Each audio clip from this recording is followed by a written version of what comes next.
दिल्ली में सांसों का संकट बरकरार, शुक्रवार सुबह भी अधिकतर इलाकों का AQI 400 के पार। दिल्ली में दिवाली के बाद से ही वायु गुणवत्ता में सुधार नहीं हो रहा है। दिल्ली NCR की हवा लगातार जहरीली बनी हुई है।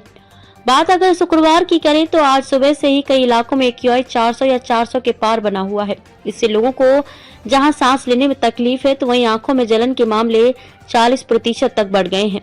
बृहस्पतिवार को रहा कैसा हाल? कहने को दिल्ली की हवा बहुत खराब श्रेणी में बनी हुई है, लेकिन गंभीर श्रेणी के भी करीब है।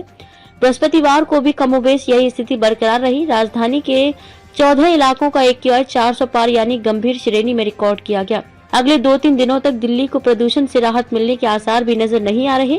केंद्रीय प्रदूषण नियंत्रण बोर्ड के मुताबिक बृहस्पतिवार को दिल्ली का AQI 390 रहा। इस स्तर की हवा को बहुत खराब श्रेणी में रखा जाता है, लेकिन ये गंभीर श्रेणी से सिर्फ 10 अंक नीचे है।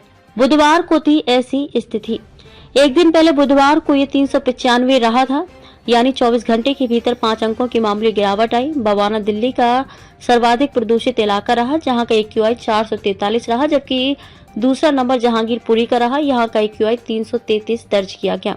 हवा सामान्य से 3.5 गुना ज्यादा जहरीली। मानकों के अनुसार हवा में PM10 का औसत स्तर 100 और PM 2.5 का औसत स्तर 60 से कम होना चाहिए, तभी उसे स्वास्थ्य के लिए हितकर माना जाता है। लेकिन बृहस्पतिवार को दिल्ली की हवा में शाम 4 बजे PM10 का औसत स्तर 355 और PM 2.5 का स्तर 206 माइक्रोग्राम प्रति घन मीटर रहा। हवा में प्रदूषण कणों का स्तर मानकों से 3.5 गुना से भी ज्यादा है। 3 दिनों तक राहत के आसार नहीं। पृथ्वी विज्ञान मंत्रालय द्वारा तैयार वायु गुणवत्ता पूर्व चेतावनी प्रणाली के मुताबिक अगले 3-4 दिनों के बीच हवा की गति आमतौर पर 10 किलोमीटर से नीचे रहने की संभावना है। इससे प्रदूषक तत्वों का बिखराव नहीं हो पा रहा है। शनिवार को AQI गंभीर श्रेणी में पहुंच सकता है।